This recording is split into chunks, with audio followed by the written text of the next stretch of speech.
campanha para a manutenção do nosso grupo. Participe acessando o nosso site. Amigos, irmãos, que a paz de Deus esteja com todos nós. Aqui estamos para mais um trabalho do nosso Grupo Espírita Francisco Xavier, a nossa palestra baseada no Evangelho segundo o Espiritismo, que nós abrimos ao acaso. Vamos ver qual é a nossa reflexão de hoje. Nos caiu o capítulo 17, Sejam Perfeitos. O item 7, as instruções dos Espíritos, sob título O Dever, uma comunicação de Lázaro em Paris, em 1863. E nos diz assim: o dever é a obrigação moral do homem, primeiro para consigo mesmo, em seguida para com os outros. O dever é uma lei da vida, pois é encontrado tanto nos atos mais simples como nos mais elevados. Quero examinar aqui apenas o dever moral, e não o dever que as profissões impõem. O dever é um sentimento muito difícil de ser cumprido, pois está em oposição com os interesses materiais e os interesses do coração.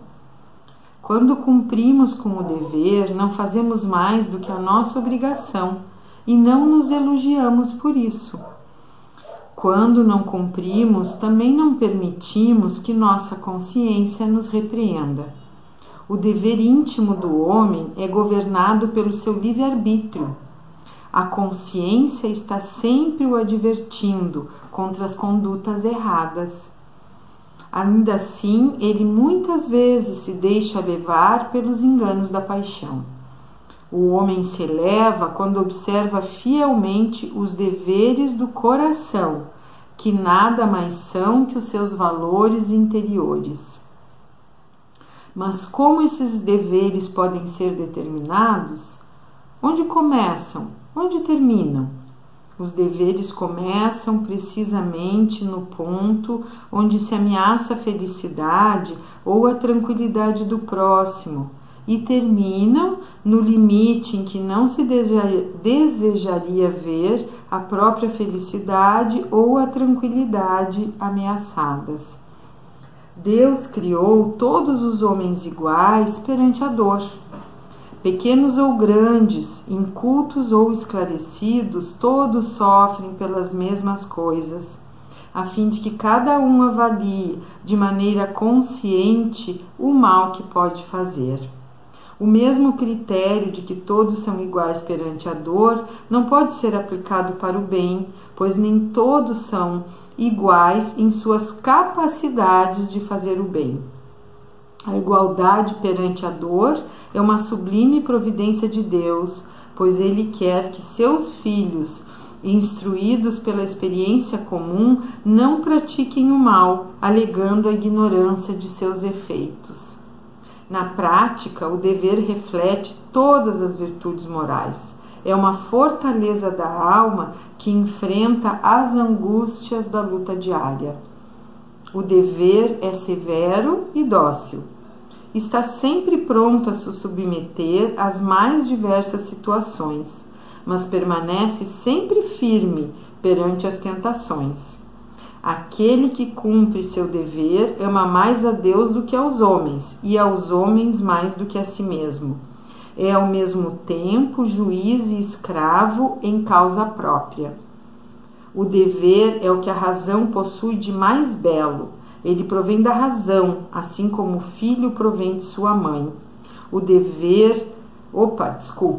homem deve amar o dever, não porque ele o preserve dos males da vida, aos quais a humanidade está sujeita, mas porque ele fornece à alma a força necessária ao seu desenvolvimento. Nos estágios superiores da humanidade, o dever se apresenta sob uma forma mais elevada. A obrigação moral da criatura para com Deus nunca cessa.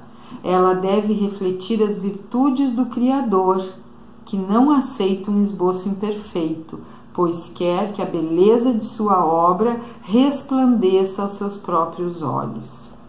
Aí encerramos por aqui esse item que fala sobre o dever. Como nos é difícil ainda esse assunto, porque a maior parte do tempo nós queremos os nossos anseios atendidos, os nossos desejos, as nossas vontades, todos eles atendidos. Temos muita dificuldade em sermos contrariados, em fazermos o que não temos vontade, dificuldade de nos desacomodarmos, e o dever nos convida a isso, a desacomodarmos e a fazermos o que é certo. A Madre Teresa de Calcutá sempre dizia que o caminho mais curto é sempre o mais certo. Nós nunca nos damos conta disso, assim. Nós queremos fazer o que seja mais fácil na maior parte do tempo. Isso é da nossa natureza de humanos e sobretudo de humanos ainda com muito caminho para percorrer, para sermos um pouco mais evoluídos.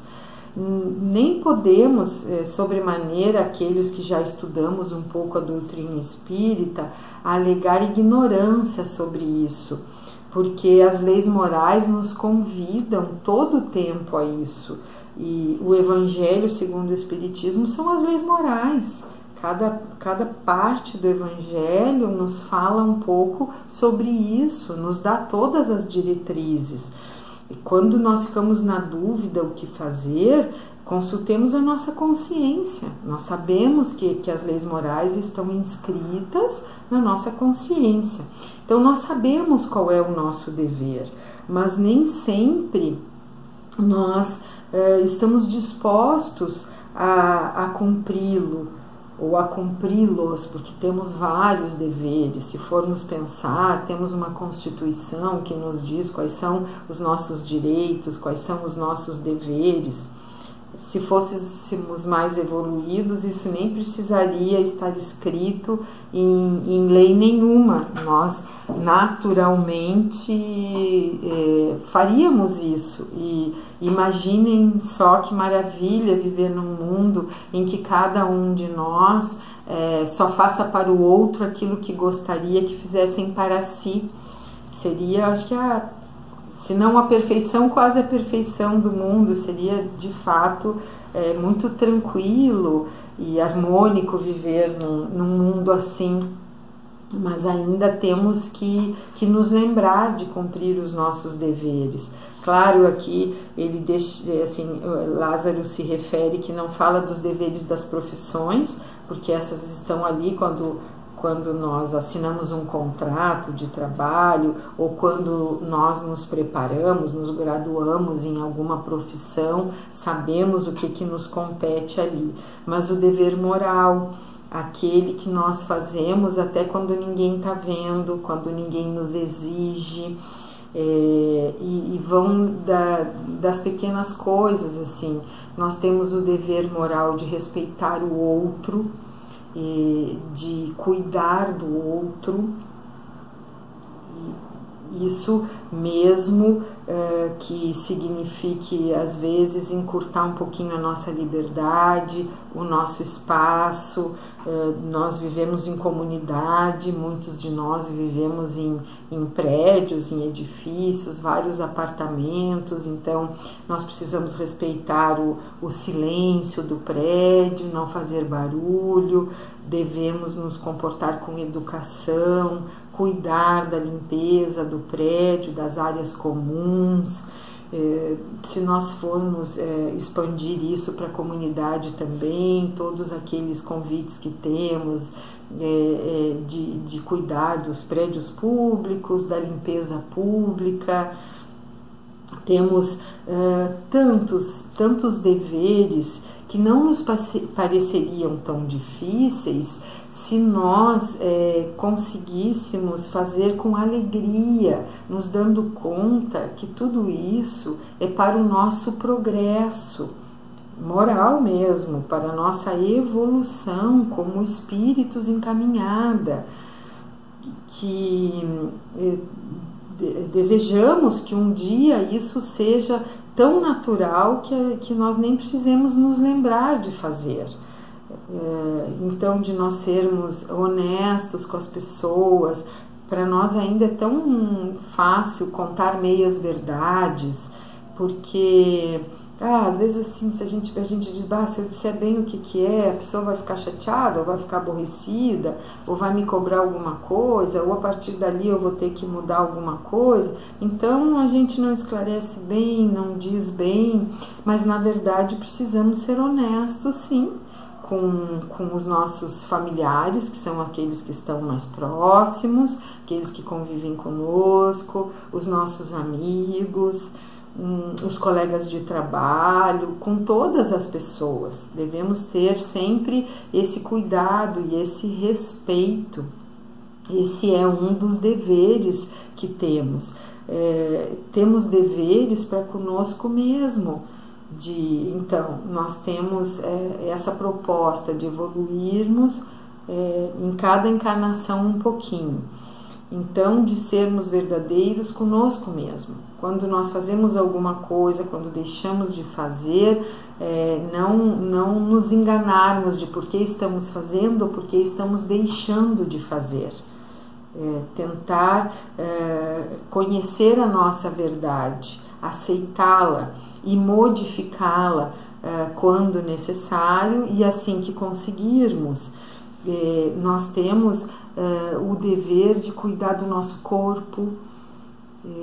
Deus nos oferece um corpo para caminharmos na reencarnação, para como espírito aprendermos, nos modificarmos, evoluirmos. Então nós temos o dever moral de cuidar do nosso corpo. Muitos de nós não cuidamos da nossa alimentação, não cuidamos de outros hábitos, cuidado de quantas horas nós dormimos por noite, os nossos cuidados básicos, pessoais, visitarmos os médicos quando temos alguma doença, usarmos a medicação corretamente quando nos é indicado, enfim, tantos cuidados que precisamos ter e que às vezes é chato mesmo. Assim, veja uma coisinha básica, cuidar do nosso corpo, como exige de nós e como às vezes nós achamos muito chato.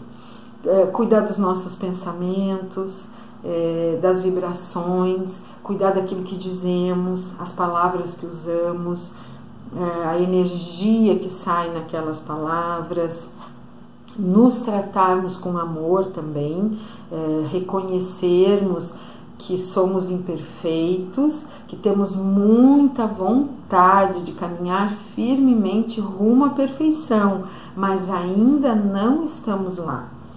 Então, nos perdoarmos quando nós tropeçamos, mas termos o ânimo de nos levantarmos e seguirmos em frente. Nos tratarmos com carinho, sem sermos permissivos.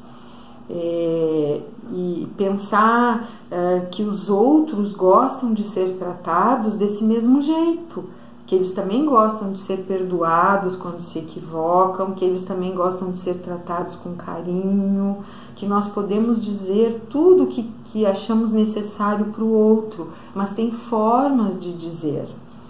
E nós precisamos sempre ser fraternos e respeitosos ao nos comunicarmos. E, acima de tudo, quando nós cumprimos os nossos deveres morais e nos invade uma sensação de bem-estar imenso, que nós nem percebemos, às vezes nós só pensamos assim no desconforto de termos que mudar alguma coisa ou de termos que fazer alguma coisa pelo outro e nos esquecemos do bem que nos faz quando nós nos sentimos assim, como a gente costuma dizer, quites com a consciência. Nós costumamos dizer, né? Nada como deitar a cabeça no travesseiro à noite e conseguir dormir tranquilamente, porque a nossa consciência está em paz. A nossa consciência está em paz quando os nossos deveres estão cumpridos. podemos ir diariamente nos questionando. Claro, muitas vezes nós demoramos para nos dar conta de alguns dos deveres que temos, porque almas em evolução, espíritos em evolução, nós vamos sendo despertados aos poucos para as nossas obrigações e para aquilo que já podemos fazer. Certamente todos nós, hoje, ao olharmos para trás, pensamos coisas que nós já fizemos e que hoje não faríamos, porque já temos um pouco mais de conhecimento, já despertamos um pouco mais a nossa consciência, já temos a clareza de que aquilo não é bom e de que, portanto, não nos serve mais. Quando não sabemos hoje ainda o que fazer, é sempre bom nós nos perguntarmos o que Jesus faria se estivesse aqui nessa situação, agora. Como ele se portaria? O que ele diria? Nós ainda não conseguimos fazer como Jesus, mas Jesus é o nosso modelo e guia. Se nós conseguirmos pensar como ele faria, nós já temos alguma ideia de como precisamos e devemos fazer. Muitas vezes nós acreditamos que assim, tudo que eu devo fazer é um peso e então eu não faço espontaneamente. Não, esse dever moral é esse que nós vamos passar a fazer espontaneamente, com alegria, porque isso beneficia o outro, e beneficiar o outro nos traz alegria, nos faz bem para a alma. Nós estamos caminhando para conseguir atingir esse patamar de espíritos que se alegram genuinamente, que se sentem felizes de verdade ao ver o irmão feliz, o irmão em paz. Então, quando nós conseguimos pensar assim, que a alegria do outro é nossa alegria, a felicidade do outro é nossa felicidade, não nos custa cumprir o nosso dever moral para com ele. E nós só teremos paz de verdade, só nos sentiremos como humanidade em paz quando todos estivermos bem, quando todos estivermos em condições dignas de viver, que todos possam usufruir de alegria, de bem-estar, de paz. Quando nós conseguirmos ter união e termos compaixão uns pelos outros e sentirmos o nosso coração em festa ao nos encontrarmos com qualquer outro espírito que esteja caminhando na nossa jornada. Claro que isso tudo é desafiador e é uma caminhada que estamos percorrendo, mas é o que temos feito desde que reencarnamos aqui, cada um de nós, tentando aprender um pouquinho, crescer um pouquinho, evoluir um pouquinho, tudo é um pouquinho, porque a nossa trajetória é feita assim, lentamente, mas sempre abençoada por Deus, protegida por Jesus, guiada por bons mentores, benfeitores espirituais que estão sempre à nossa disposição. Que nós nos lembremos disso e que recorramos à prece sempre para nos iluminar, para nos intuir a mente e o coração, para que possamos cumprir o nosso dever moral com alegria e nos sentindo em paz. Essa mesma paz que eu desejo a cada um de nós. Que o amor de Deus nos cubra de bênção. Um fraterno abraço a todos. Campanha para a manutenção do nosso grupo. Participe acessando nosso site